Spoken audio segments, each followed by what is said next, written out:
Hey, what's good, people? This is episode 88 of the Option Podcast. Got my dude Fiers. Guess what? The episode starts right now.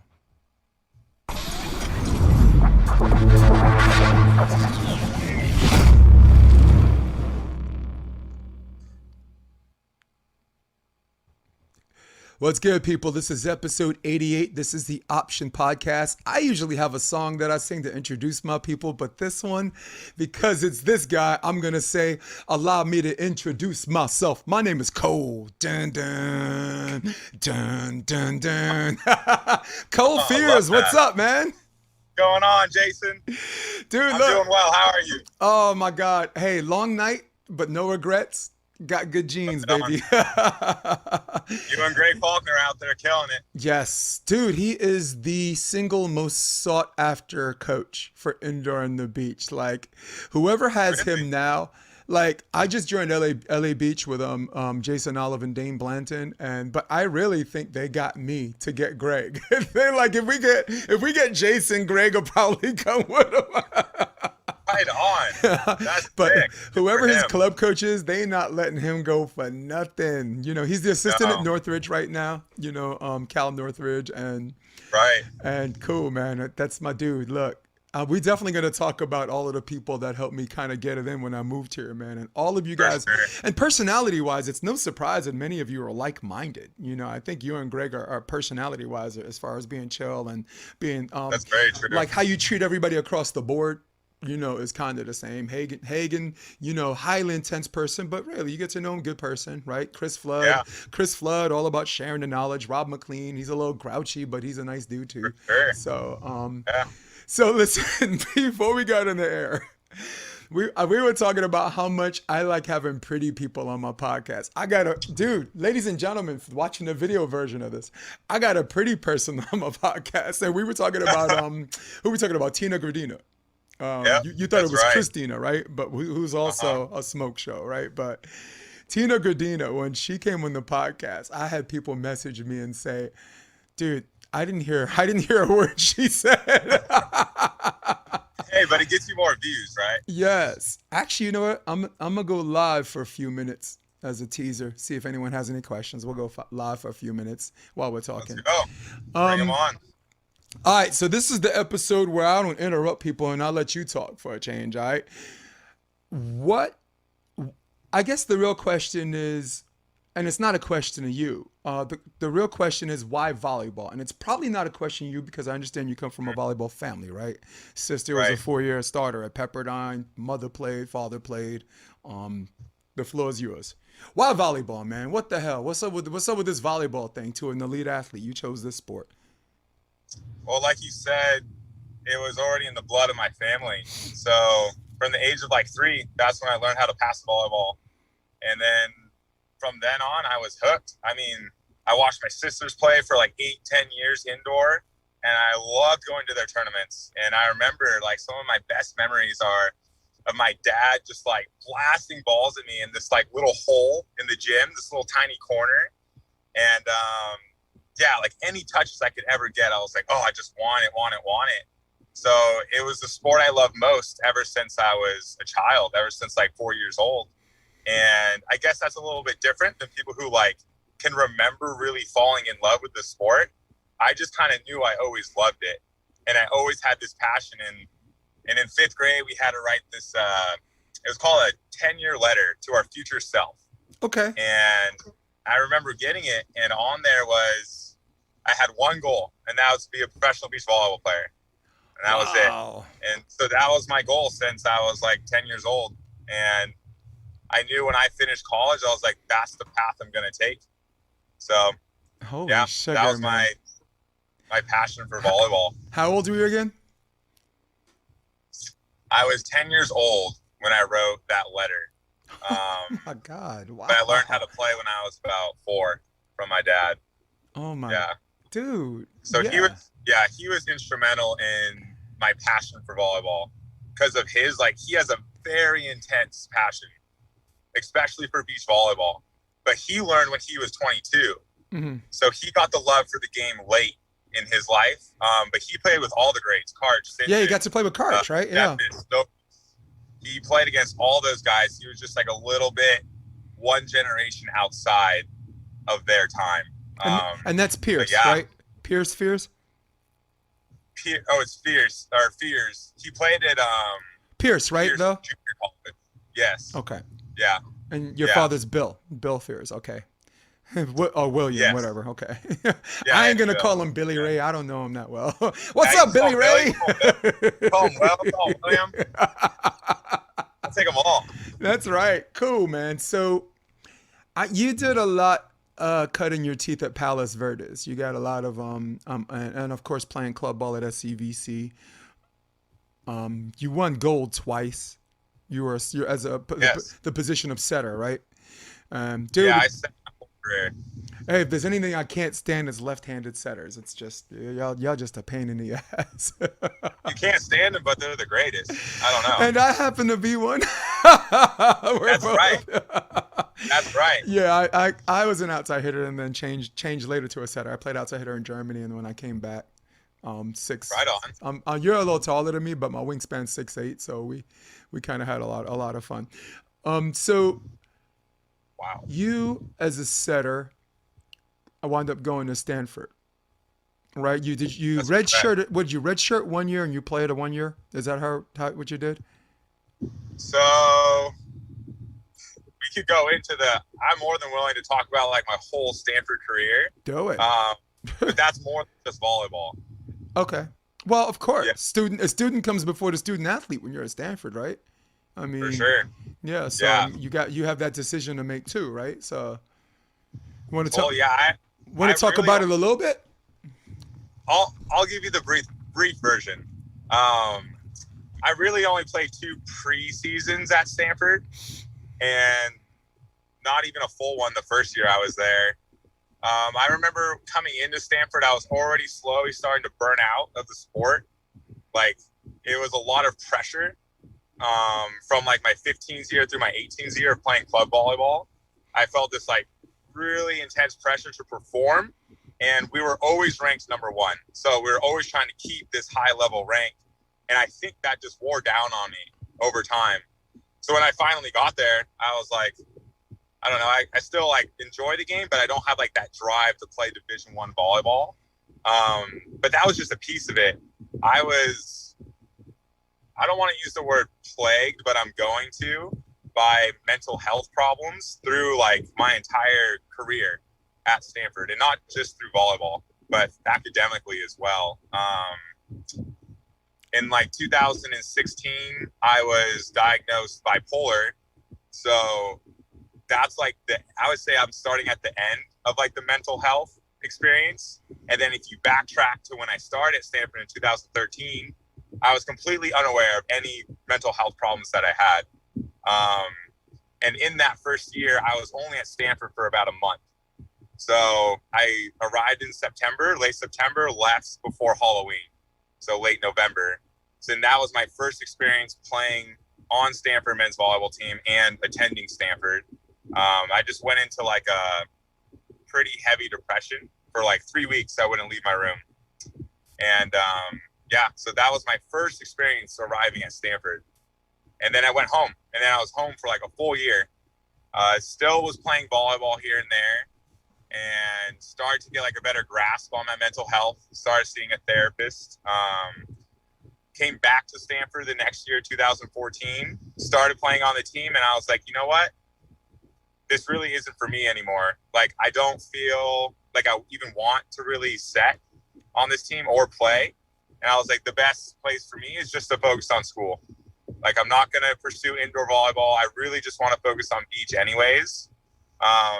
So yeah, I just said, I'm done with the team. I'm just going to do school. And I did really well. 2014 into 2015, had great grades, had my best year at Stanford and my smoothest mental health year. And then moving on from that, it was just up and down, like really, really up and down. Before I talk about the level of commitment that it takes to play a Division I sport, because I've said it on previous episodes, and I'll probably get into it a little bit again for first-time listeners and for people that listened before or whatever. You know, I promise I'll shut up later. But before I actually get into that, I want to ask you a question about bipolar disorder. Is this something, because I always joke around about it. Like people ask me if I'm Right. bipolar, and I'm like, no, but I'll try anything once, because I Yeah. don't know shit Yeah. about it, right? So For sure. is it something that you have to see someone and you get diagnosed, but is it something that you self-diagnose and say, I'm pretty sure I'm bipolar, I need to see somebody about it? How does is there, I guess the question I'm trying to ask is there a psychological awareness of someone of someone who's bipolar, that they're bipolar? There can be. Is it a They're tricky fucking thing? you know? super tricky, and I'm glad you asked that question because there's a common misconception where if you're a very like moody person, like you get like triggered easily or you're Yeah. more irritable, Mm-hmm. you'll be like, oh, I'm bipolar. Yeah. Which more times than not, that is not the case. To be classified as bipolar, you have to have had at least one, what's called a manic episode, at least one manic episode. And then generally there's also a depressive episode with that. And mania meaning it's a very elevated mood state where you have like an endless amount of energy. You're usually highly irritable, but you're performing at like 120% of what like your normal capacity would be, which it sounds great. Like, oh, that would be great, and it feels great when you're in those mental states. But it's what happens when they get too high. You can lose sense of like reality and then be in like a whole nother world. So when people say like, oh, I'm bipolar, I'm like, well, maybe you could be, but yes, you do need someone to diagnose you with that. That's You important. can't just like self-proclaim like, oh, I'm bipolar. Like that's Yeah. not really how it works. No, I mean, yeah, But someone there's, comes up to me, hey, hi, hey Jason, what? No, I'm just, yeah, no, right? Come on. No, right, I'm glad you're opening up about this because this is important for juniors players who are for sure. suffering, maybe not medically diagnosed as bipolar, but we're talking about similar things on that streamline where they're just depressed, or where the quantitative amount of training in volleyball in their life could be overwhelming. Yep. I don't like to use my wife too much as an example because she's very introverted, but when she went to Harvard, right, to her credit and to her psychological maturity, she knew this wasn't what she wanted to do 11 months out of the year. For Right. everybody listening at home, this isn't like a preseason, a non-traditional season, and then that's a wrap. It is, and Cole will be the first one to co-sign. It is a 10-month, almost 10 and a half month out of your 12-month experience. And Yeah, it is. and for some people who are neck deep in it and kind of won it all at that time at that level, quantitatively, Right. right?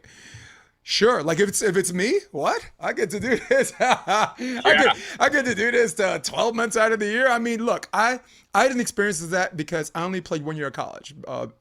Right. Before and after pro, I played for an Army team. Then I played for a college team at Hunter College. They were D3, but they had a Right on. D1 schedule. Princeton and all those guys, and Rutgers was Final Four, and but I came right after I left the Army, so I didn't have to do all that preseason and the non-traditional whatever. I just walked on the court, and I'm like, how can Oh I be wow. part of this team? And Right. and the coach looked at me. He's like, "You got sneakers? Get change." And I'm sitting there getting changed. I'm literally getting changed, and he's like, "Could you not get changed here?" Yes, sir.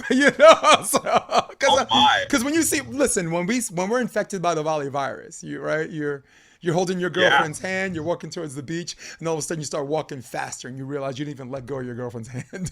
so, Yeah, I know. Yeah, so for sure. yeah, I got changed. They were doing hidden lines. I took like 2 swings, and I made the team. And Right. everybody else who thought they were playing Oppo was like, "Oh, like where'd this No. fucker come from, man?" So good team though. I mean, the guy the best player on my team holds the record for most kills in a match. He's 61 for 98. Greg Romulus, Cool. a Creole player. One of the Haitian guys. He's Rudy's kid brother, man. He's a really good player, man. 61 for 98. 5 errors. Tight. 61 kills for 98 attempts. Yeah, 5 errors. Yeah. What? Yeah, it was the Greg show, dude. There was nobody else that could hit, and he hit everywhere. Dug out of the pipe, hit 2 balls out of the pipe. Didn't even bother running a bic because everyone knew where it was going anyways. So he's like, Right. if they know it's coming to me, give me a little bit of timing and extension, And it was against Wow. Roger Williams, who was a pretty respectable university, and a match we lost. We lost on, and made Sports Illustrated too. He was like, "You Wow. lost." Yeah, we lost. I didn't Dang. play. I didn't play. I was at church. My mother made me go to church. So, it's weird. Anyway, I'm not see what Yeah. happens when I start talking about me. God damn it. But I guess the point I was trying to make when we were talking about depression and bipolar being a real thing, Right. was that the level of commitment. It was so important that you say that because the level of commitment is not for everybody. And some kids going in don't realize it until They get there. or until it's over. They put themselves through 4 years of hell and it's like, God damn it, I wish I didn't do that to myself. Sure. And for the kids who kind of want it all and are able to compartmentalize, being a student and a student athlete and this and that, like, dude, like you not being on that team was great for your grades. For sure. Yeah. All my focus was, most of my focus was towards academics. Yes. Yeah. But it opened doors to the social scene at Stanford, which was like really hard for me to stay away from.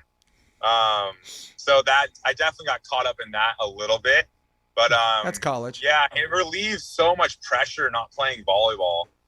And what I see now from kids in high school is their parents, their coaches are like pushing so hard for them to perform well in their sport. And they're almost adopting their mentality of like, oh, like I have to be the best. I want to be the best. But it's not even their own thought process. And then they get into college and they still pursue that, but they don't have that realization of like, oh, wait, I didn't want that until, like you said, they're done. And they're like, oh, I actually did want to study this, but I didn't because I didn't have enough time because of my sport.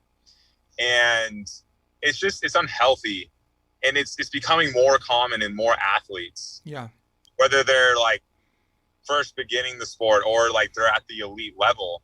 And I wish. Yeah, and that happened to you before you even got to Stanford, right? I mean, you're doing a club. SCVC is a commitment. They practice more days a week than any club that I knew. I'm coaching Evolution right now. Then you're at Palisades, which at the time is probably still a competitive school. So even in your high school life, you're trying to maybe balance some beach too. I mean, it already was.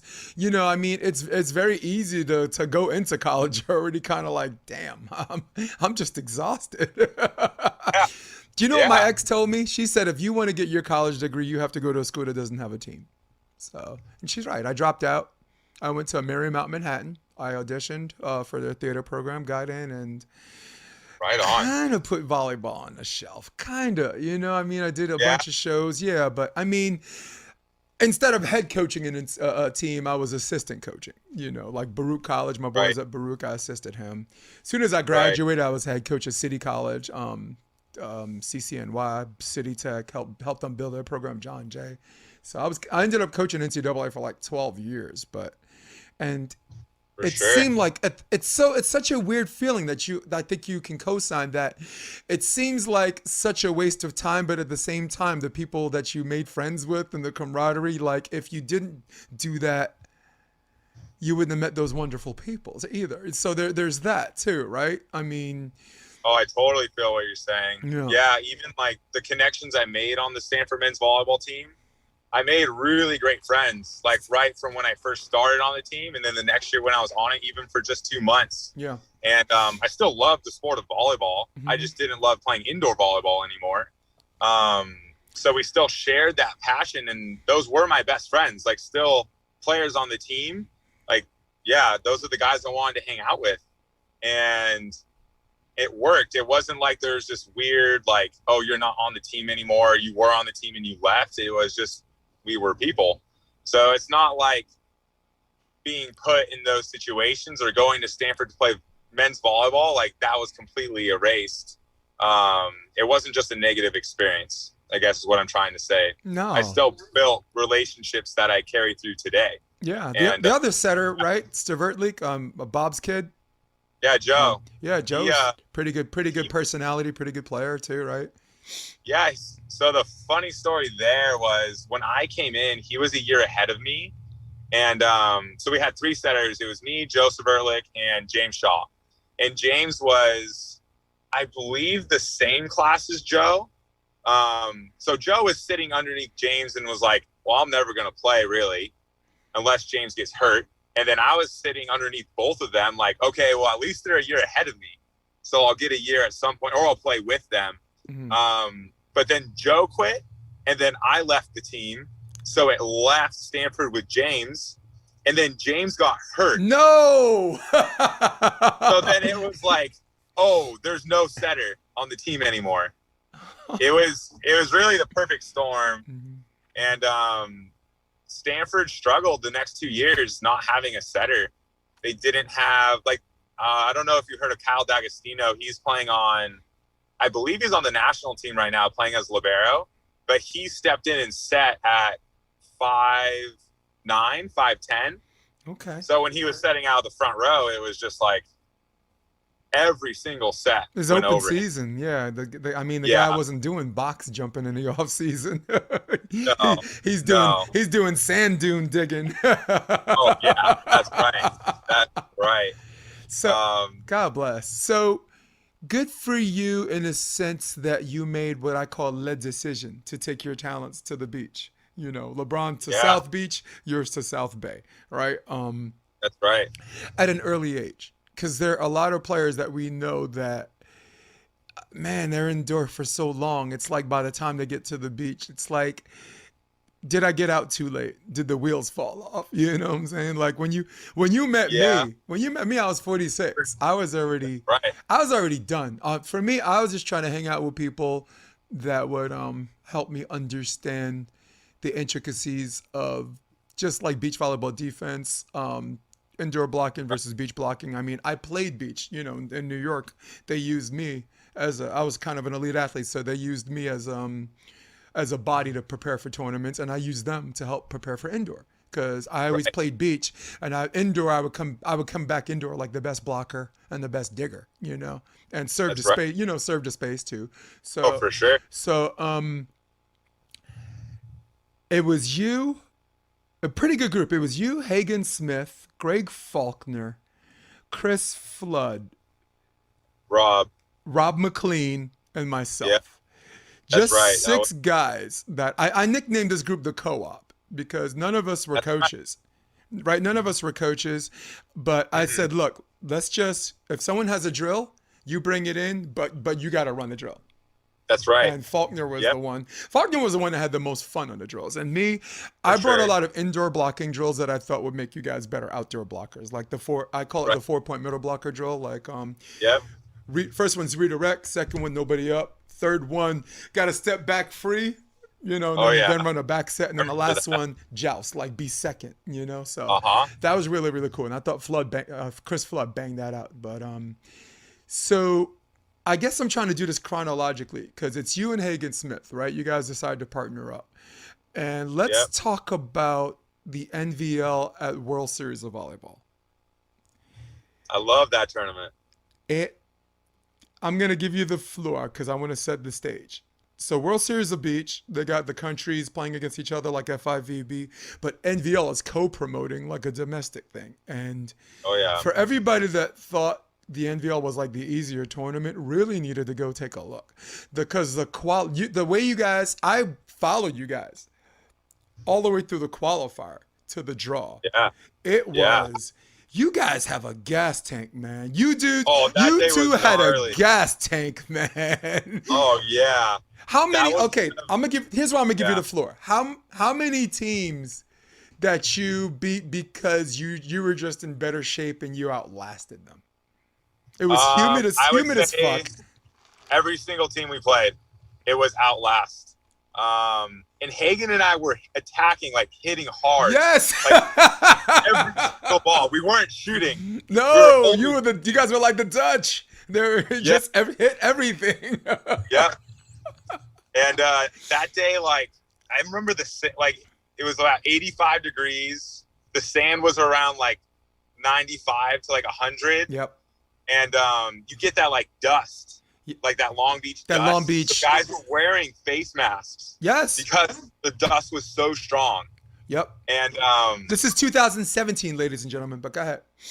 Yeah. And I just remember our first match, like the 3 seed in the qualifier, and we like absolutely like slaughtered them. Yeah. It was like 21, like 15, 21, like 16. And I guess the scoreboard doesn't look like we did handle that team, and they were shocked. Yeah. Like we came out and we were just attacking, and they had no idea what to do. It was Jelks and someone else. Yeah. Yeah. And I always remember thinking about, I was like, I wonder if like St. John was there that day, because he was working at the World Series beach tournament, and he'd watch us play. I was like, I wonder if he'll coach us at all, like give us like a little bit of like feedback here or there. And I realized that day that the feedback St. John will give you will be very minimal, but extremely effective. Yeah. And if we fast forward to the last match of the day that we were playing a very good team, but they were gassed. And I forget what his name was. He was 6'9". He had kind of like reddish hair. And we were serving the little guy, and he was just siding out. And then finally, St. John was like, you guys haven't served the big guy yet. We're like, okay. And lo and behold, he was out of gas. And I remember being down 14-10 in the third set. And Hagen, I remember looking at him, and it was his serve, and he went back to the line. He was like, we're going to win this match, Cole. He went back there and just blasted like 4 aces in a row. The big guy makes an air, and then we transitioned and won the match. And I was like, wow. Shoot. Like, to win that 14-10 is, in like the last game to get into the tournament, that was a good win. Yeah, that was a really good win. The thing I liked about what you said about St. John is one of the single most important things I learned about beach volleyball.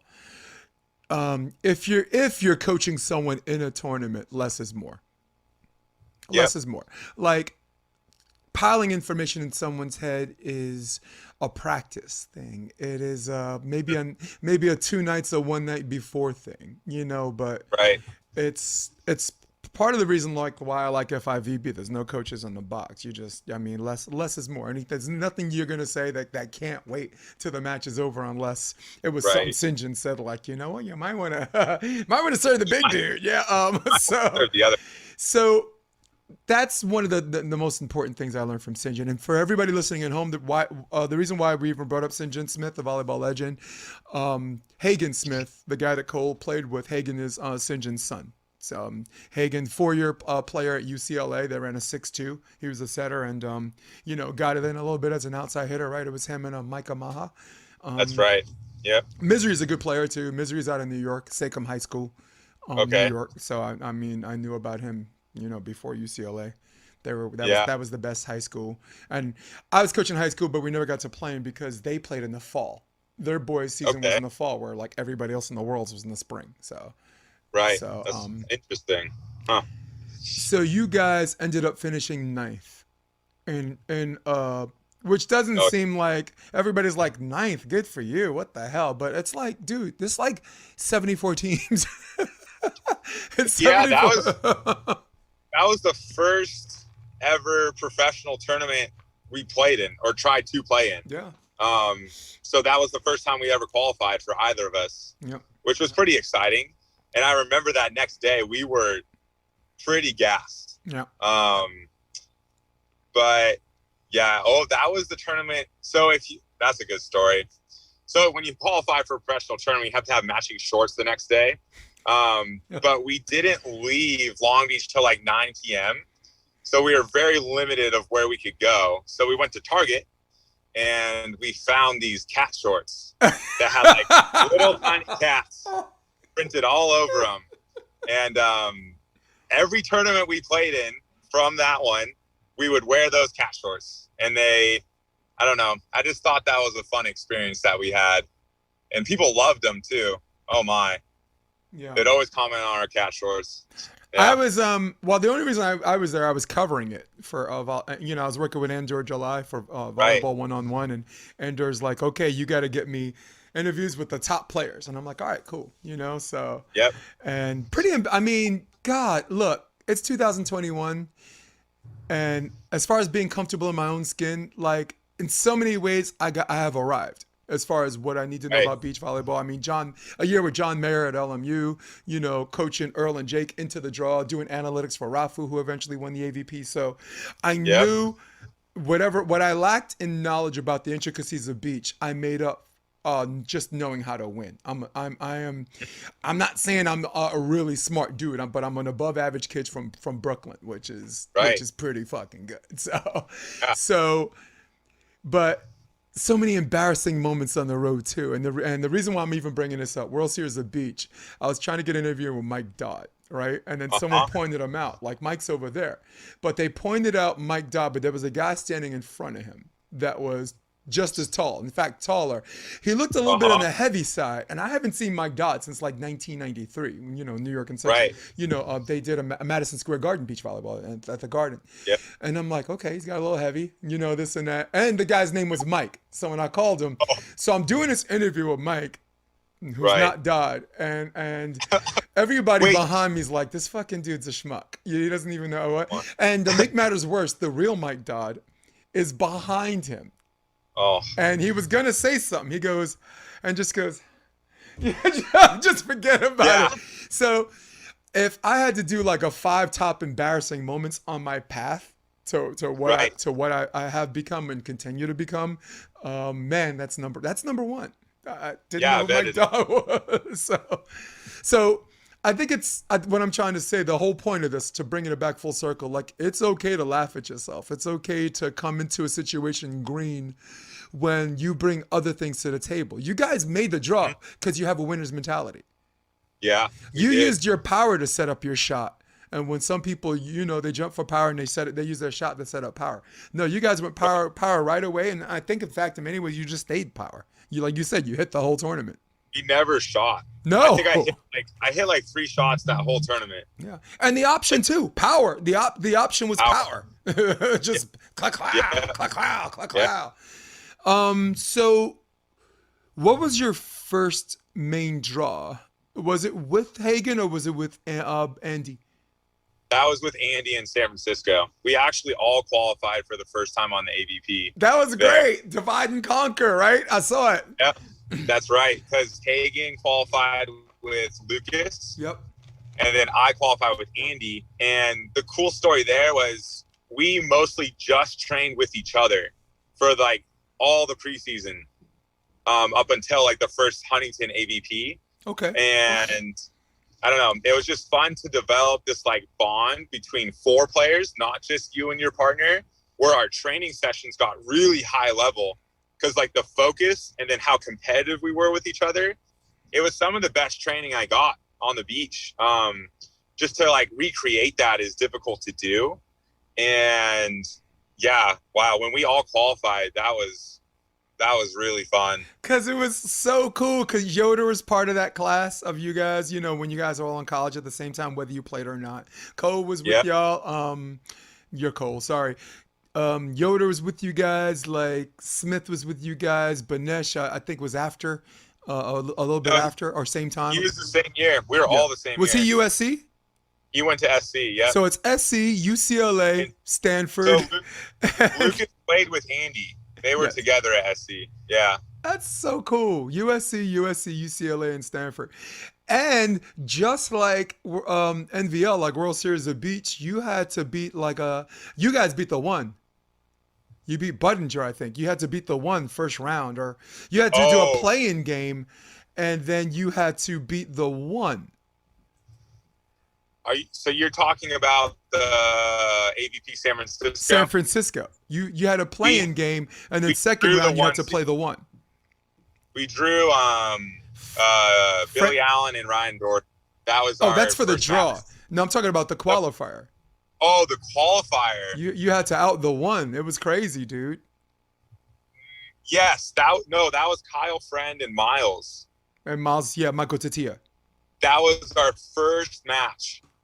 That's who we drew first. And then I remember, we beat them pretty good in that match too. I remember it being like 21, it was like 21-18, 21-15, and Andy got like 10 blocks. Like was like unstoppable in that game. I was like, that's what we needed to beat them. I'm actually looking it up right now because that's the cool thing about this computer. But go ahead. Yeah, it was first game was 24-22 and then 17. Oof. You had to beat Porter and Porter, Friend of Tatia, Drake and Van Rees, and then TK and Tony Prey. TK and Tony, they were gassed in that last one. Yeah, they were pretty, because their one before it was a pretty heavy match. But then Allen and Dougherty in the draw. Oh my God. Yeah. And then we drew Allen and Dougherty. Yeah. That was fun playing them. Just like that. His like Dougherty's block, he's learned how to press low. Like he doesn't really try to take up like above you too much. And I wasn't experienced of getting like wrapped into a block like that. Like it just felt like he was covering the ball.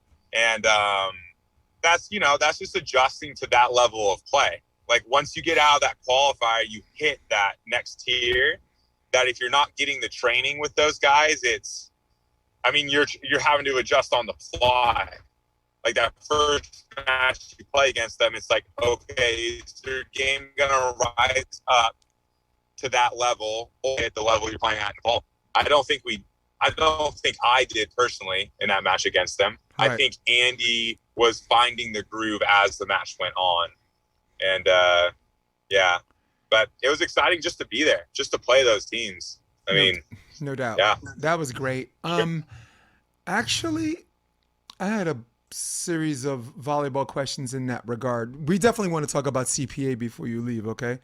Okay. Because that's the real deal with a bunch of no-nonsense people and great personalities. Sure. and highly intelligent people that I wanted to get at the end so people understand, all of this is leading to this, and which is another stop in your life, but it's like it's like a restaurant stop, So where is it? At what point?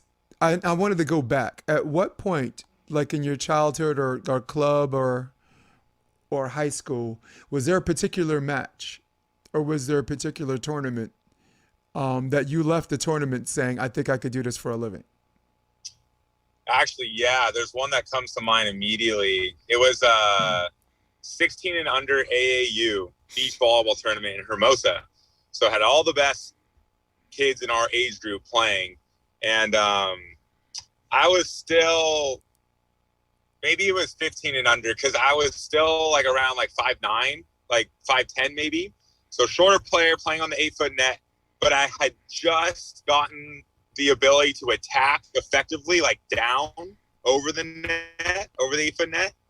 And I had like one of the best tournaments of my life, at least for my youth. And we ended up winning the tournament. And I was at that point, I believed in myself that I was like, I could be the best in the sport.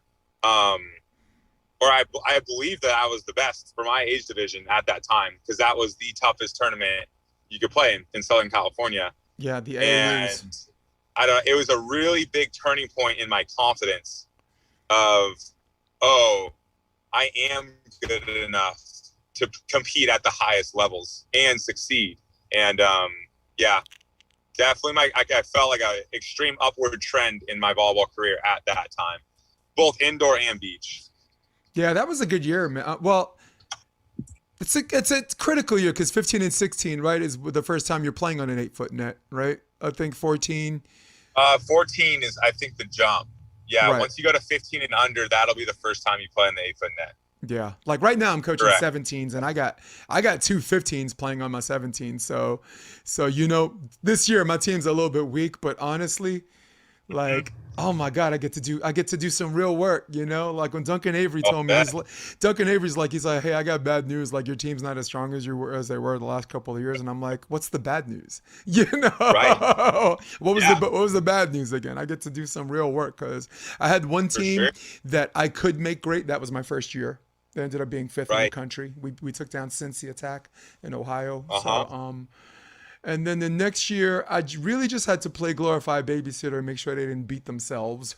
Just manage Right. personalities, almost an adult team. Except they're Oh kids. You yeah. just I've have to, had that team you just have before. to, you just got to conquer them demons from the neck up, and you good. You ain't got to fine tune Yeah. them. Nothing that their high school coaches aren't. Like South had a good team. Mira always has a Right. good team, and all of my kids, basically for everybody listening, are the kids that didn't make the Redondo varsity team, and a mixture of Right. JV and Frosh, which is still savage. Yeah. They got to play Yeah, it somewhere, so is. play for me. But we ended up beating a lot of good teams. We ended up beating a lot of varsity teams, and to take a team that's 41st in California and finish fifth in the country, is a testament to the work the kids put in, and me living in a video room like a hermit. For sure. Duncan Avery's like, dude, you're my best coach. Good night. I'm like, okay. But I want to talk about another good year. Sorry, go ahead. You want to say something? Oh no. Okay. 2018 was another good year. That was the year you and Benesh qualified for the draw twice. I believe you did so in San Francisco and either Hermosa Beach or Manhattan. We qualified in Hermosa. Right. Good Yeah. place to qualify, dude. It's a Right. great One place year, to 1 year qualify. removed from coming back. Right. 2017 was the first year back in a long time. Yeah. I actually have some video footage of you and Hagen playing Bruno and Oz. I remember that I was gonna match. put up later because we were That was talking. a good match. Because I knew sooner or later we were going to talk about Hagen, so I set up a highlight reel, just like 1 or 2 highlights of. In Smart fact, guy. what the hell? Let's just put it up now while we're talking all this shit. Why not? So, I really like this kid, man. So This is one of my favorite plays. I think This I is know a which play great this is gonna rally. be. You Yeah. guys are splitting block. It's But you're at the And he's front gonna right dig now. another high line here. Yes. Yep. Wow. Watch this. Holy shit, it's that first ball he didn't take a swing at. It's like, yes. Right? Oh, he's so jacked. That was so playing with Hagen, like the energy he puts out and like how competitive he is, it's so fun. He gets like so like pumped up Mhm. for good plays and like, yeah, you just feed off of it. Yeah, and he's fun to watch because of it, that's for sure.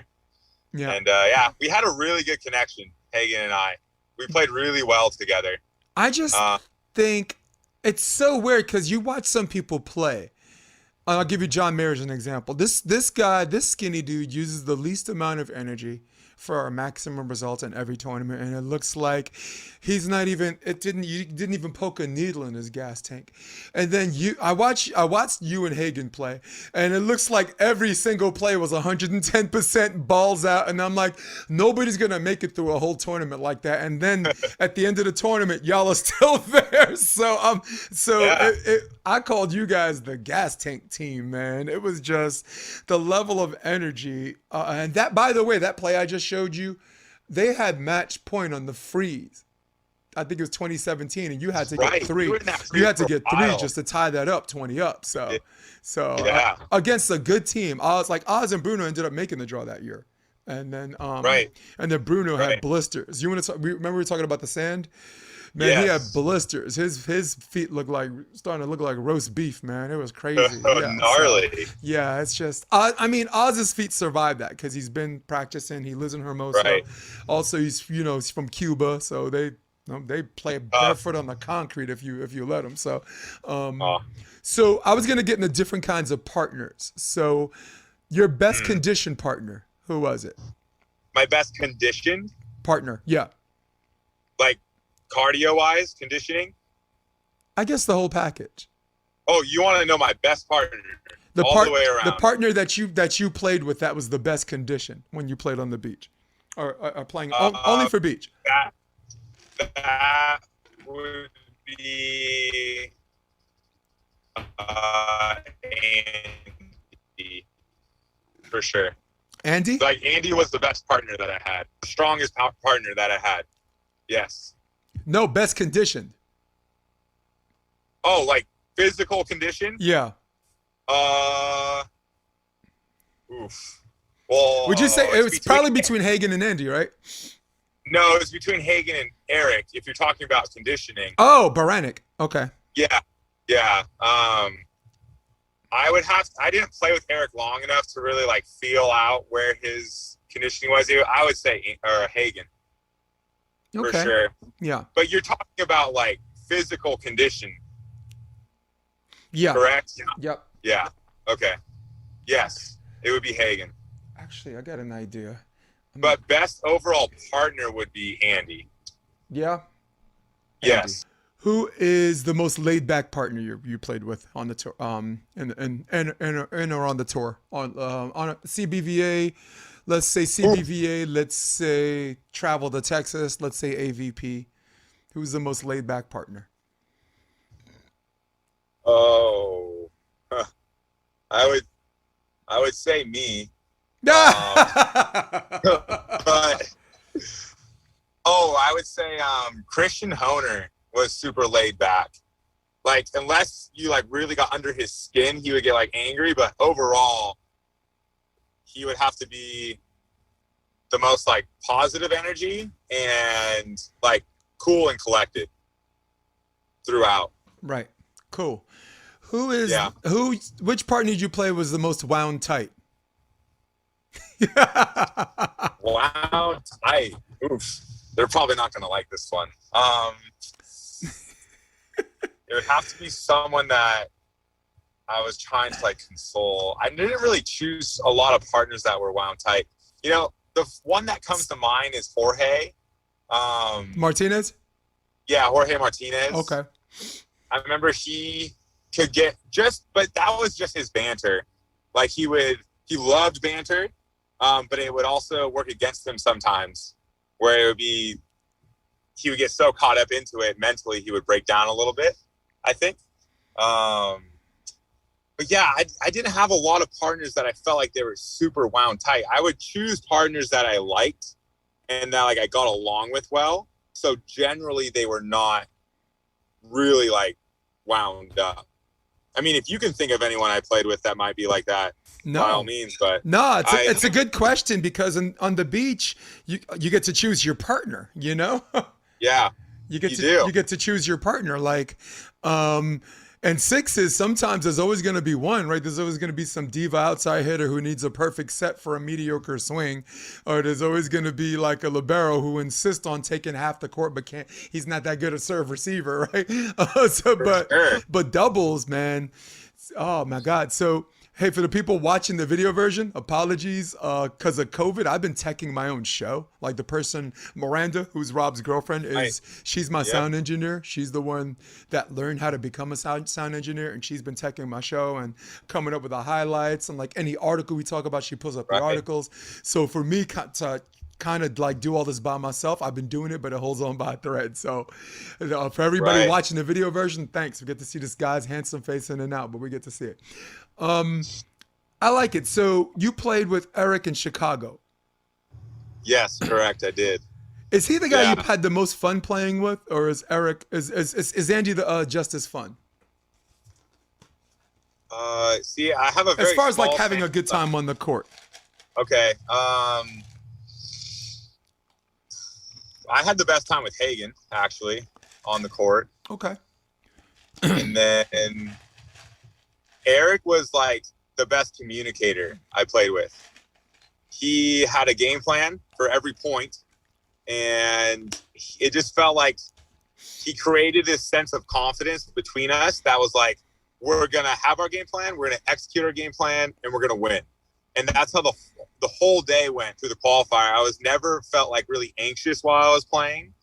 And I never felt like it was in a position that the like matches or games were slipping away, even when we were losing.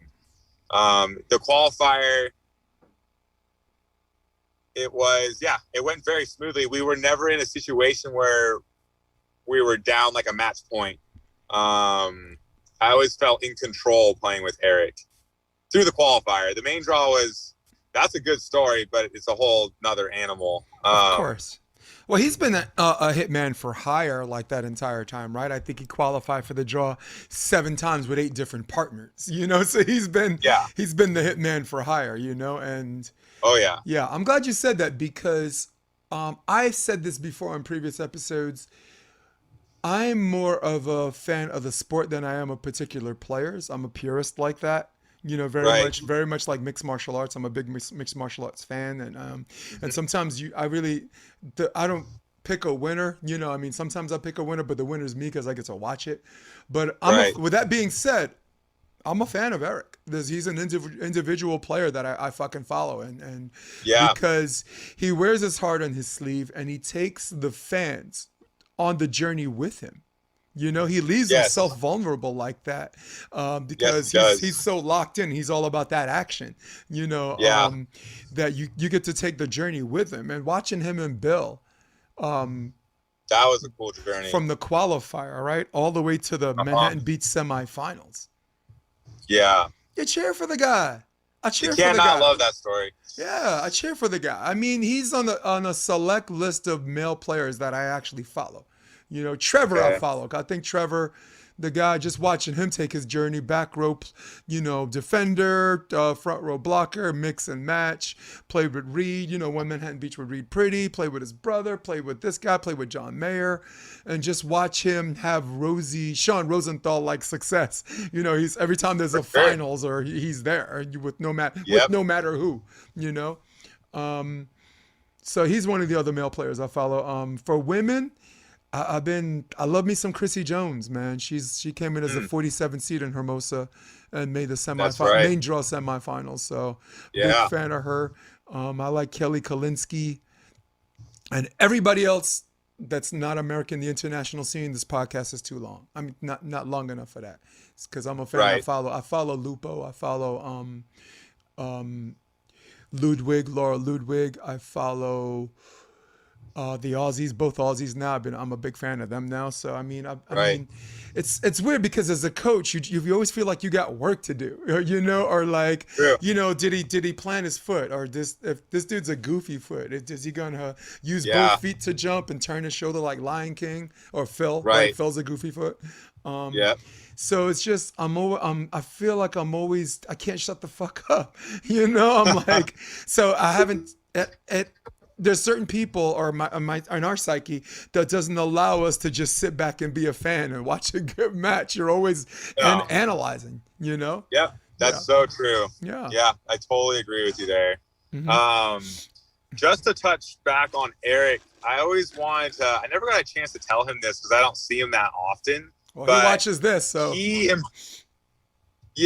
impressed me the most out of any guy up and coming training. Like when he first started training on the beach, I remember playing against him and being like, this guy's like average. Like, I don't think I would lose to him in a tournament.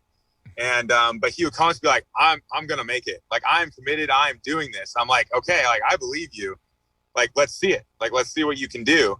And he got a lot worse before he got better with his arm swing, especially like the time and energy he spent to perfect that arm, which to him, it's definitely not perfect. But he'll keep working on it. But I was always like, wow, that guy put in so much work and was willing to like shag balls for people or watch practices or just get involved in any aspect of the game. And it just shows you that if you have that mentality, you will make it. But Yeah. it is a very special kind of mentality that he has to be able to push that consistently and not lose focus of what he wants to do. 100%. And I was always so impressed by that because that's really hard to do. That's not an easy task. And, no, and he had to change his swing to beat the bigger blocks. yes, He had to do something about it. Couldn't stay the same, and he knew that. And I don't know. I mean, I think because he's of his kindness and his personality, it did make other people who knew the sport want to help him. You know, like Ricardo, Yes, I agree. the Brazilian coach Ricardo. What are you doing right now? Nothing. Why aren't you practicing? I don't know. Go practice. You know. So now Yeah. all of a sudden he's got people, Sure. you know, people coming at him saying this. If this is what you say you want to be, you know, do who you are, be who you are. So yeah, man. I'm glad we talked about him. Let's take the rest of this podcast. We're gonna talk about CPA. All right. Tell my educated audience what CPA means. CPA means Certified Public Accountant, but not in this case. Floor's yours. All right. CPA. The abbreviation of CPA is Championship Performance Advantage. And it is owned by Chris P. Austin and another integral woman to the facility, Lynn Flanagan, who is, if you do not know who she is connected to Chris. If you ever see him at any tournament or any event, Lynn is there. Man, I thought she was the auntie. She's there so much. Right? Yeah. So people know who she is, but they've never met her. But yeah, she is I would say like the centerpiece that really holds that business together and keeps like Chris in check as well. Like she is the sounding board for Chris and gives him like a lot of ideas. And yeah, she's a very special lady. But at the facility, we offer volleyball and basketball privates, all levels. We offer volleyball classes, basketball classes. We have strength classes. We have jump classes. Pretty much anything you could want that relates to sports.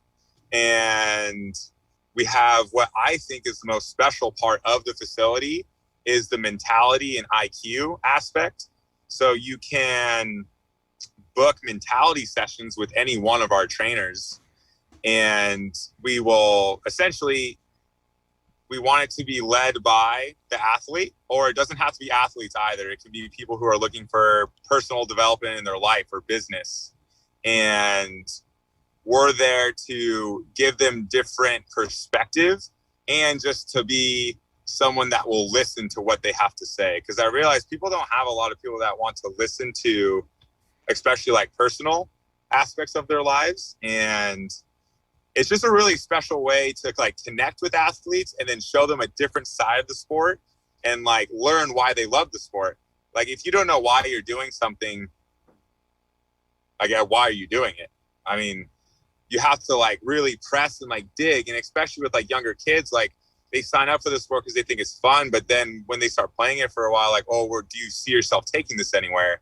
And those are the kinds of conversations we're having in those kinds of mentality sessions. And we really try to like push to get more and more athletes to do that, because when they walk out of it, I have yet to have an athlete be like, oh, like I didn't get a lot out of that. Like they really get a lot out of like the 50-minute session that we have speaking with them. But to move on from the mentality portion into the training portion, and our trainers are selected very carefully by Chris, and he won't just pull in a trainer that he does not trust or know that he not can. Chris. Not Chris. Yeah. He is very selective in that regard. And it just leads to better quality all around. And like, if we need to move trainers around, let's say I have an athlete and I can't be there, we can fill with another one of our trainers because we all know the material that we're coaching. So there is a lot of similarity through it, but it's not cookie cutter the same. There still is personal touch through each trainer. And yeah, I love working there. Its schedule is flexible. Chris, we're pulling in clients. Like right now, we need more trainers because we have so many people coming into our facility. Yeah. Dude, and I'm glad I had a chance to talk to you about this, because I had Chris Austin on the podcast and we didn't talk about it a lot. Like Chris and I, like subject matter wise, because he's so well traveled and this and that. There were, so many other things. And I think I spent some of the podcast trying to get that guy to laugh. And I don't think he smiled in a month. You might see something that looks like this. But that's it. Yeah. Man, there's nobody I respect more though, as far as someone who's so young and just handles his business like a real G should. Like you have to respect this guy that bets on himself and he has something he wants to push and he's good at it and he's doing it. And I'm really, really glad the two of you are together. I think KJ's there too. KJ is not there. Him and Chris were working together a few years ago, but yeah, he's not in the facility. Actually, it was, well, on another note, it was fun watching them play doubles. I thought they probably should have made more main draws than they should have, but I mean, between you and me, if I was their coach, I'm not, with respect to whoever their coach, if I was their coach, they would have been in the draw, probably every single qualifier. I watched a lot of video on them. I have, I do walk up to some players and say, hey, this is what you whatever, like Jake and like Earl Schultz, the guy with the afro, Right. and Jake. Yep. Jake's the one that came to me, and asked me if I could work with him or whatever, and because they tried to make the draw 6 times, and they picked me up that one time, boom, draw. So I didn't realize they made the draw that much. Wow. They only made once. They only made it once. Okay. Yeah. I mean, in their defense, like Chicago had Theo Brenner and Hayden, you had to beat the last round to make it. That don't feel right. that doesn't feel right. All right. The hell you doing down here, And in Huntington, they had a Cuban team, Diaz and Gonzalez, was really, really hard to beat. And me, when I coached them in Hermosa, Buttinger and I think Friend were the one team that got upset. Right. And we came in as the 8 and just snuck in. So, but that was their first draw. That was my birthday. So, I talk about that a lot too, because look, I coached other players in the draw, and me and John Mayer, of course, work really closer together. But that was the first time in the like AVP wise that I punched my own ticket. Like John Mayers was Stafford Slick and Billy Allen's coach. He's Betsy and Emily Dave's coach. But I'm sorry, but they're already in the draw. With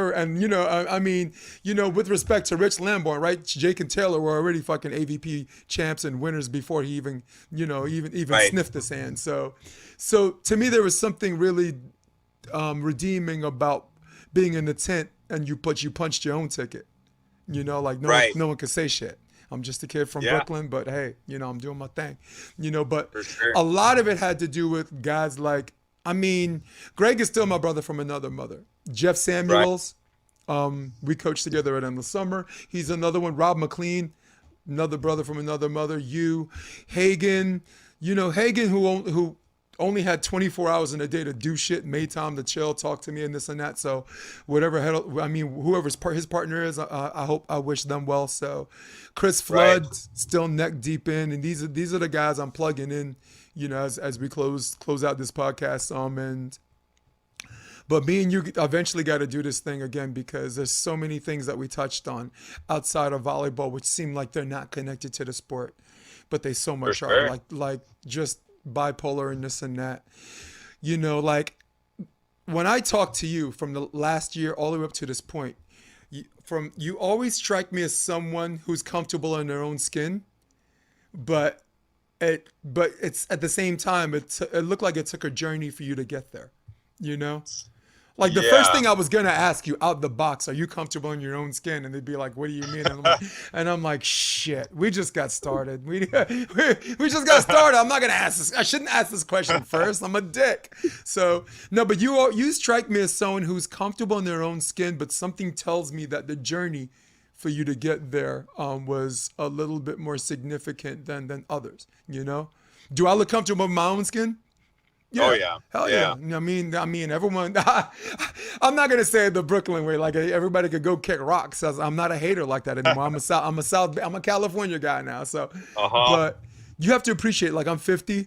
Yeah, right. I had a journey that's different from yours, and anyone who listened to ours, we leave it up to them to decide if it's more or less significant. But for sure.